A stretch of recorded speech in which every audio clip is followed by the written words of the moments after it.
Hey everyone, welcome to the Industry Show. I'm your host, Nitin Bajaj, and joining me today is Santosh Panda. Santosh, welcome on the show. Thank you, Nitin. Thank you so much. Great to have you here. And let's start with the big question. Who is Santosh?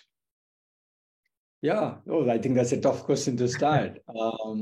Santosh is somebody who is definitely passionate about seeing a lot of new things being created. As we move in the world, I think he's very curious about things. Mhm. He's very open to network with people, right? And he's very reachable to kind of connect dots across.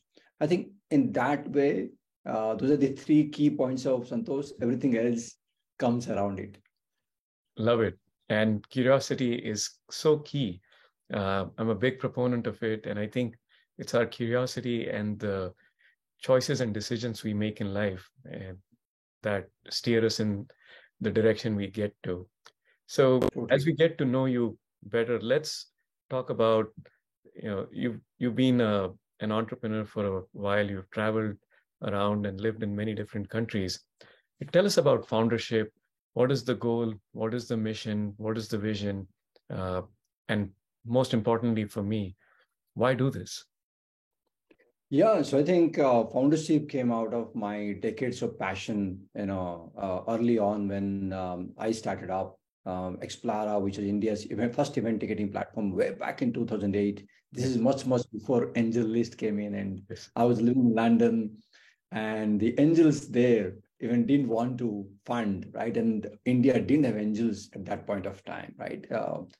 So having gone through the 2008 to 2012 kind of time frame where literally the world woke up to the opportunity, the possibilities of wealth creation and supporting new entrepreneurs through angels, I had gone through a super set of hustling, bootstrapping, and surviving, and somehow scaling also.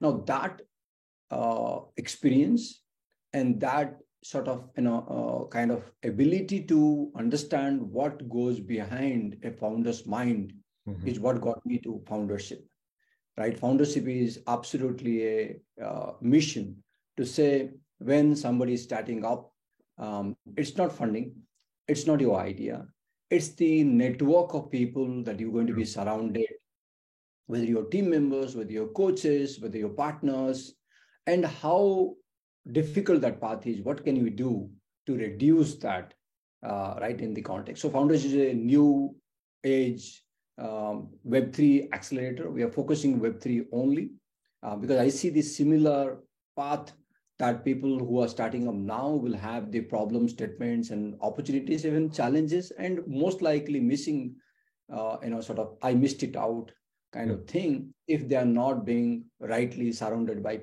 folks around, right? So we've come up with a very simple concept of a coach DAO where we bring prolific people as coaches, very intense hands-on support system through the 6-month acceleration program. Mhm. The coaches are rewarded to be with the startup founders and help them to scale. So we've got all that concept with foundership with a mission to say, can we see some amazing companies being built out in the next decade on Web3? This is the next technology frontier. And how about leading in that front? So that's, in a nutshell, all about founderships, why and how and where it is heading to. I love it. I love so many things about it. One, the passion, it's a labor of love for you. You've been through this journey multiple times. You've seen the tough times, you've seen the good times, and it's an extract. You're able to be there for them. You've created this community and you have that focus. It's not about any founder, any startup. You're very intentionally focusing on Web3 with the goal of launching something, and you're in it for the long term. So I love so many things about this, and I'm glad you're the one driving this because it comes with a lot of experience and passion. Tell us about the size and scale of your operations. I'm more keen to learn about the impact you've created so far, knowing fully well that Web3 is still such a very new, nascent industry as a whole.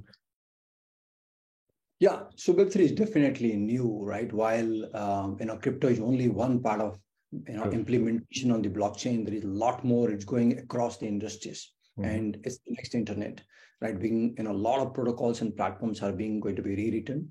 So when we activated Foundership, a lot of experiments went on to reach a model where we are currently, and the model in the last 3-4 months has been amazing, right? So we came up with a very simple concept, again taking some experiences that when we meet somebody who wants to start up or has an idea, most of the times they get carried away by the hype. Most of the times they think that they have a brilliant idea, because that's how entrepreneurs are generally always, right? So Foundership's thought process, they came up with a simple concept to say, how about creating a 3-week camp, right? What we call as a 0x camp, an incubation camp.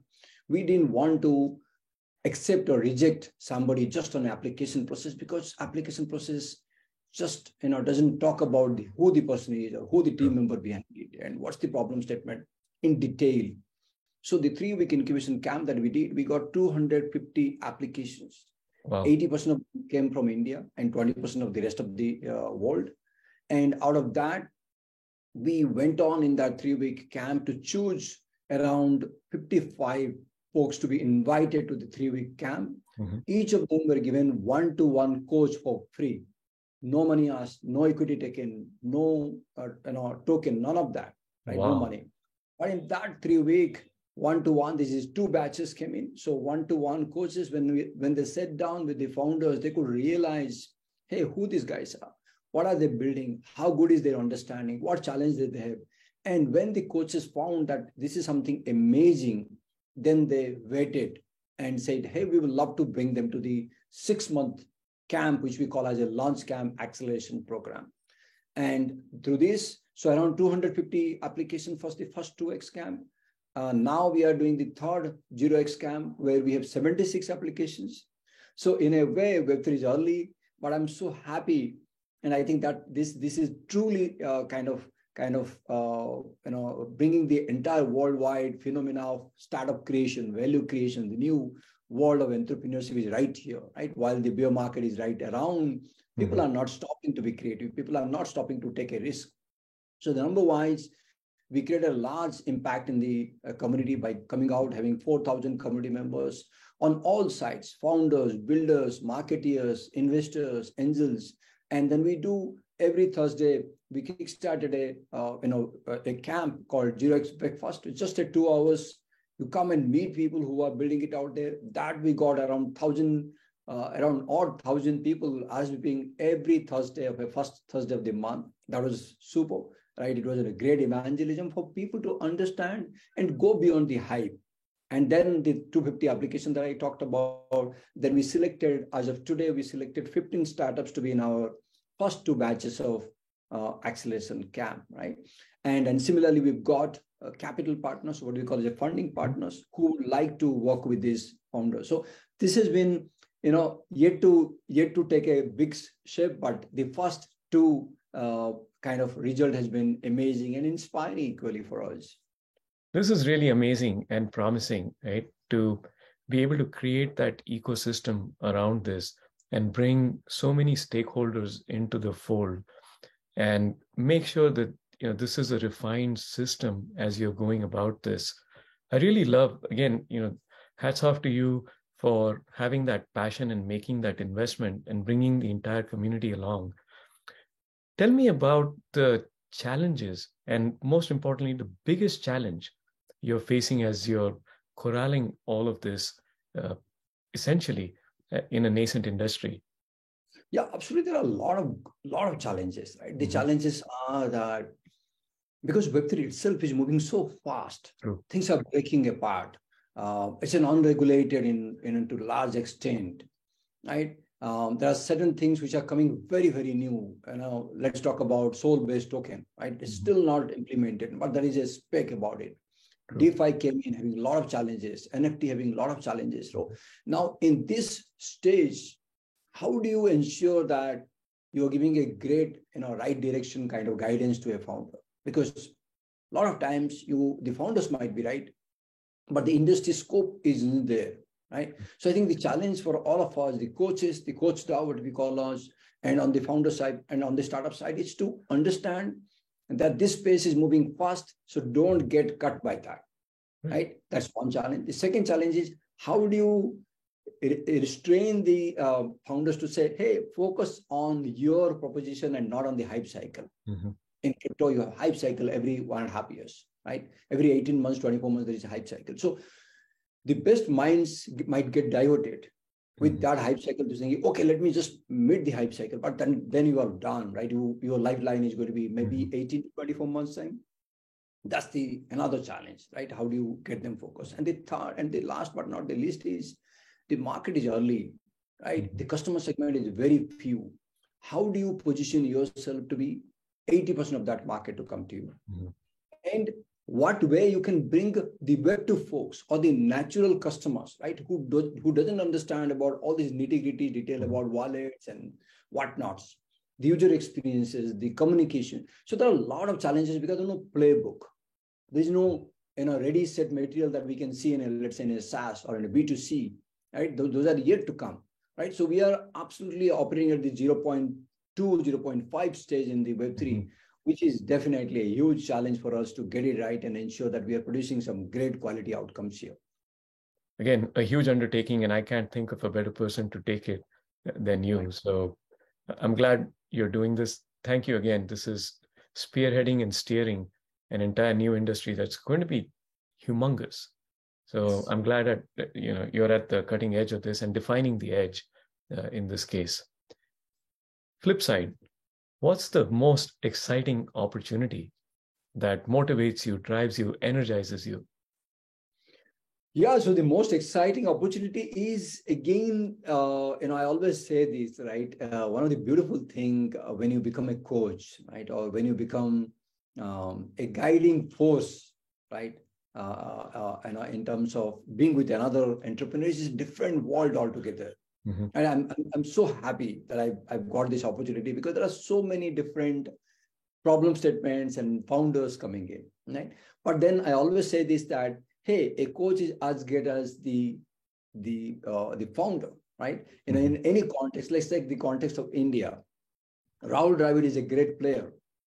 I'm sure that he'll be a great coach, right. But he needs great players to come out, right? So every one who had great, sort of players coming in, and the coaches were absolutely thrilled to say, oh, I got such a brilliant guy. So I think my keen is to see some brilliant folks coming in, right? And seeing an amazing outcome in the decades to come, like let's say multi-billion-dollar, multi-trillion-dollar with, a massive impact on the customer's life and having a really, really economic benefit out of it, right? I think that's sort of my mind map to wish and work and continue to keenly, search for those opportunities.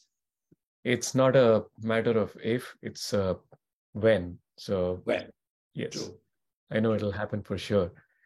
True. Let's look back in time on your own career and journey. And I would love to hear about a moment or an experience that did not work out as you had expected and was a failure in your eyes and became a lesson. Yeah, so I think there has been many, to be honest about it. As they say, no one succeeds in one or nothing is certain, right? I think there are many factors in my life, such as very, very early on, I wanted to be a doctor at some point of time. And didn't happen. That didn't happen. That literally demotivated me for some part of my, initial young, career or a young sort of, stage. But then I quickly realized after getting into after 4 or 5 years that maybe there is you can continue to be, useful, value adding to a lot more people. I was worried that, hey, I am not able to be of service to many people, right? Being a doctor, you feel that you will able to. True. But then entrepreneurship, when it came in, I felt, oh, you know what? This is much more powerful than anything else, right? So I think this is where I always seeing that how do we see things, which side we see things, right? So when your intent and purpose is clear, whether you're solving the problem statement this way or you're solving the problems in another way, doesn't matter because you're very keen why you are doing, what True. you're doing. So I think one of that life's lesson was there early on.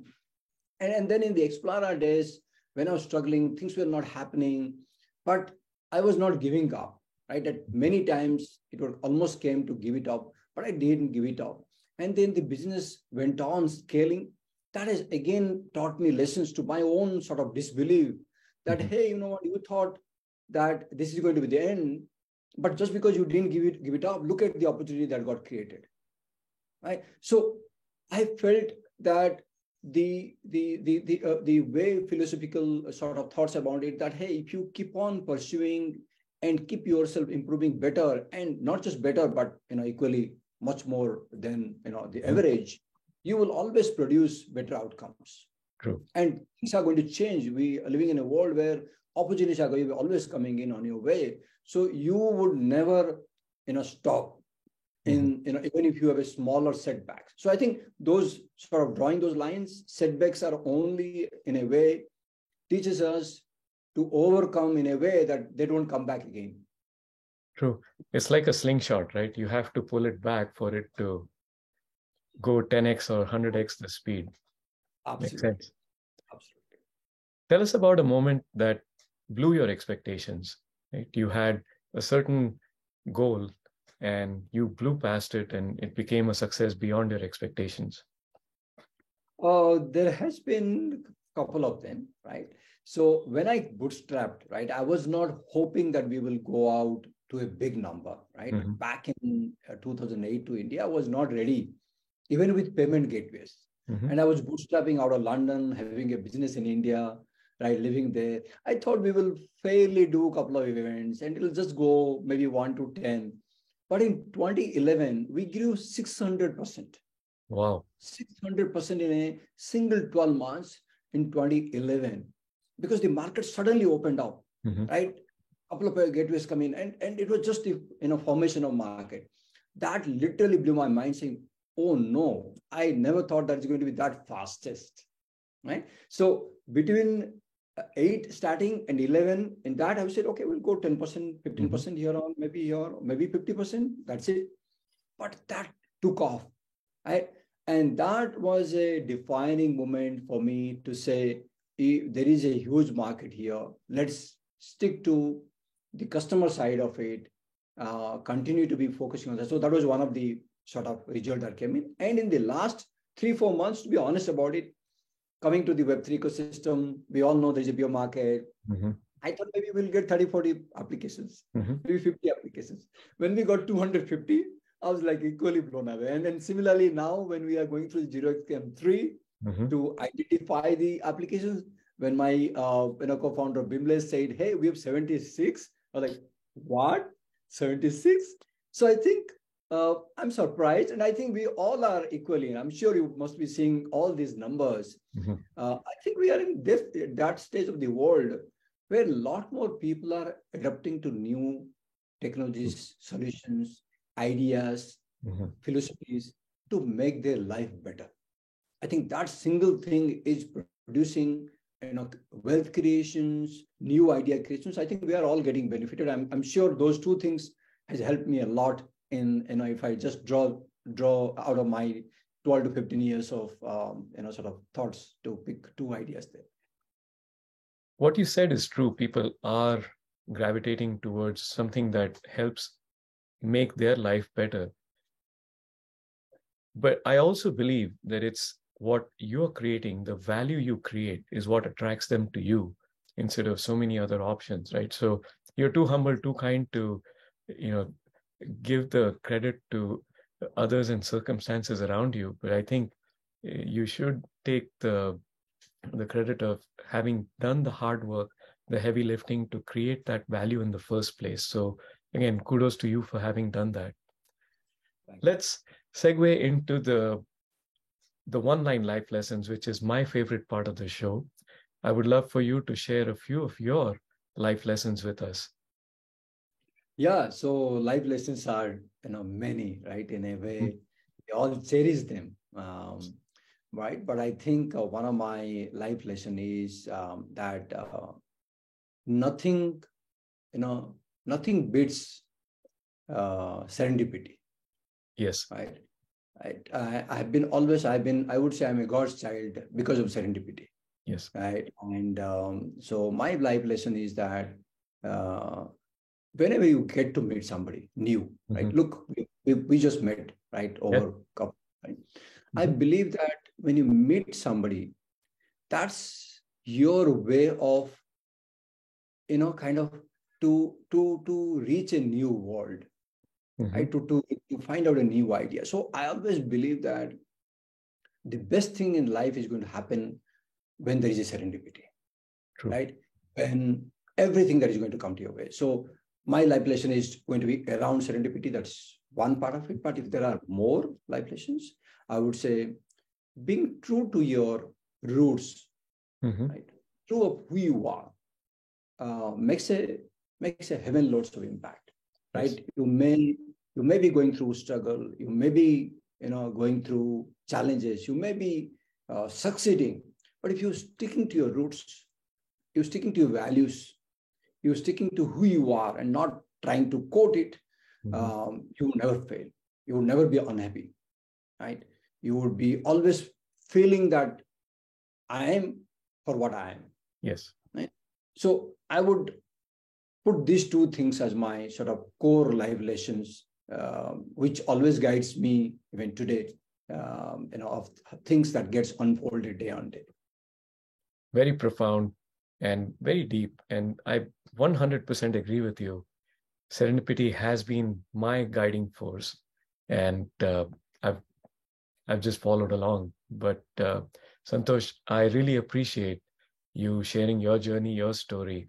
And again, thank you for doing what you do, for helping shape one industry that is going to be very impactful in our lives in the very near future. Kudos to you and congratulations on all your successes. Would love to bring you on back again and talk about more of your successes. Thank you so much, Nitin. Thank you, and huge appreciation for what you're doing. I think these are the sort of, you are definitely establishing serendipity with this, and making everybody's life better with people coming here, discovering other people, and taking the world forward. So I'm, kudos to you too for having such a, passion and patience, and investing time into it. So thank you so much. It was my sincere pleasure to be on your show and share the journey with you. Thank you.